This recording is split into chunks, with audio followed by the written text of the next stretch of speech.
Okay, everybody, this is an unfortunate video. I had gotten this far in the video and I hadn't been diligent, I guess, in deleting my old videos and my phone ran out of memory. So here we are. I'm going to kind of recap what we're doing here, kind of talk you through it. I guess try to explain what's going on here, how I got to this. All right, so angular momentum. Angular momentum is the momentum of an object that is moving in a circle or spinning, rotating. All right. We start off with what's known as the particle model, which is when we look at a single object going in a circle, versus what we know as the rigid body, where it's a collection of particles rotating about an axis, right? So particle model is a single particle moving in a circle. Rigid body is a collection of those particles rotating together in a rigid body, meaning it's not like deforming, it's rotating as one rigid body. So in the particle model, we'll look at the angular momentum here. So momentum of a system is conserved, all right, when in linear motion. The momentum of a system is conserved as long as it's not acted on by an outside force. That is Newton's first law, right? Newton's second law can also be written in terms of momentum. The net force acting on an object is equal to the rate of change of momentum. So the first law and second law kind of, in a way, are the same thing. Really, the second law is more like the acceleration proportional to the mass given a certain force, or inversely proportional, I should say. But anyhow,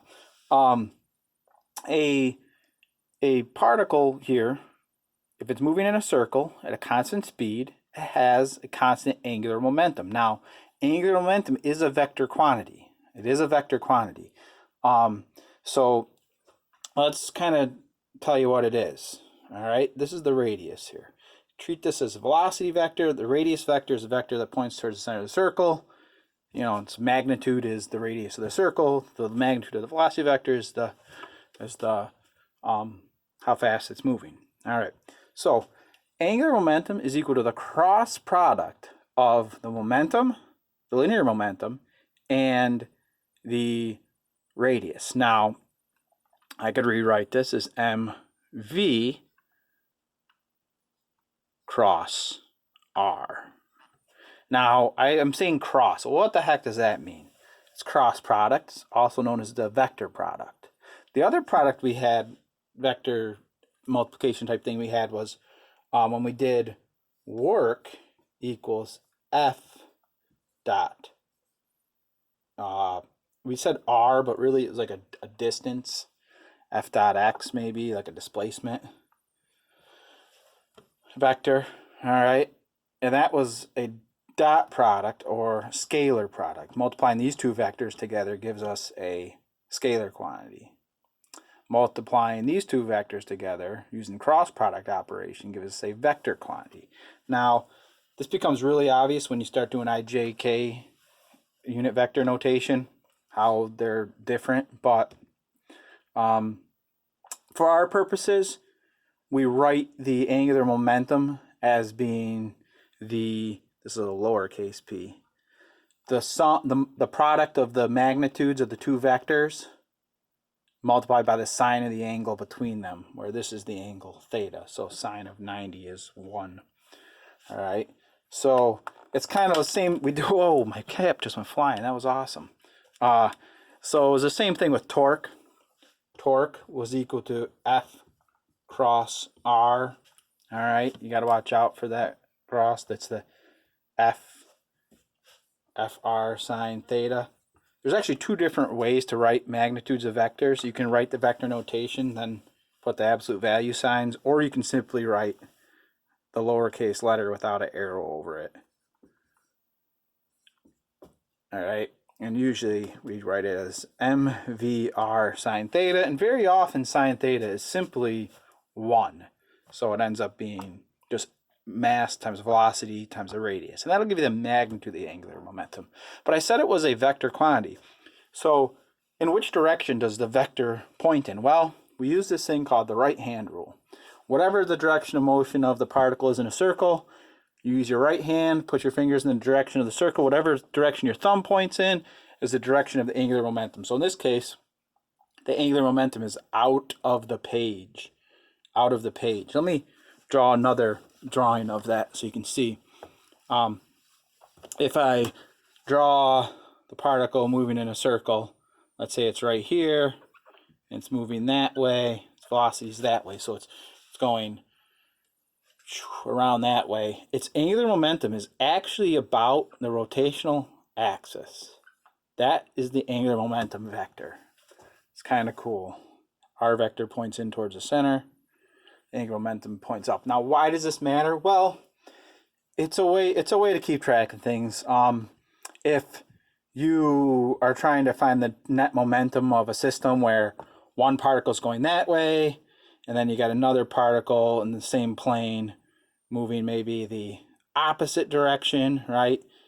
Its angular momentum is going to be down, right? L1, L2, so L total of the system would be the sum of L1 and L2, right? So it's a way to keep track of what's positive and what's negative, really, okay? It's not literally representing the motion of the object. However, there are interesting applications here. Sometimes when something's spinning really fast, I was combining the words fast and spinning in my head, and I said finning. When something's finning, hey, that's a new word. When something's finning, it'll often, like the back tires on a car, it'll kind of start to slide to the side, you know, and it usually slides in the direction to conserve angular momentum, right? Because the tires start off at rest. And then you apply this outside force and they start spinning this way. Well, that's all of a sudden producing a bunch of angular momentum that way. So the car itself will start to rotate around in a circle to cancel out that increase in angular momentum that's coming from this force internally, right? But friction holds it back, but if you break that static friction, it will start to slide opposite the direction of the angular momentum of the tires, right? The old fishtail. It's pretty cool. I'll see if I can find a video describing that. It's kind of neat. You know, like when I had the RC car, right? You hit the gas and boom, it would fly to the left, right? I think that's how Brickner crashed it and broke it the last time. She hit the gas and it flew to the left. Those tires are spinning this way, boom, creating a bunch of angular momentum, right, this way. So then the fishtail starts to go this way to get an angular momentum going that way. So the angular momentum of the system remains zero. There's a lot of really cool effects there. Fishtails right into the wall is awesome. Maybe it was turning, maybe it was skidding out. I don't know. I'm just trying to indict Brickner on the breaking of my RC car for the second time, third time, fourth time. Anyway, these first few questions are very easy. Let's look at the rigid body. So when we go from, well, actually, let's think about it like this. When we go from particle model into a rigid body, right?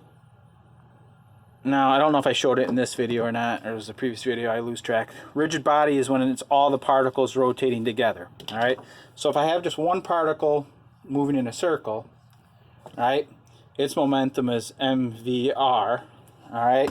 But then as I approach a rigid body, you know, I have a bunch of particles all rotating about this central axis. Now, I've talked about this before, but, you know, so to get the total momentum, L total, right, it's the sum of all the little individual angular momentums, right, which is sum of all these MVRs. But the key here is that while they all have different speeds, they all have the same omega. They all have the same omega, right? They all have different speeds, V's, but they all have the same omega because they're all going to make, if it's a rigid body, every particle in this is going to make one full rotation in the same amount of time. The ones on the outside have to move faster because they're farther away from the center. They get a larger circumference circle to traverse. All right, so omegas are all the same. So I replace V with r omega, and I get sum of mr squared omega, right? Omega is a constant.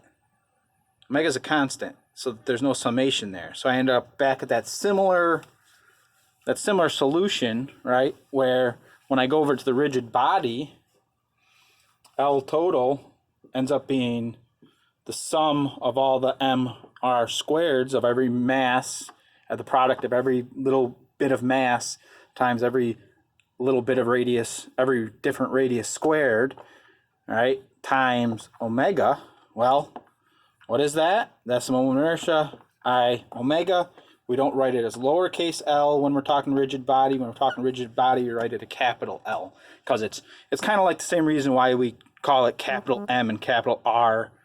You know, it's because it's a solid body, it's a rigid body, it's a big object, right? With a capital M, capital R, capital L, or R. So that's how we do it. That's just the naming convention.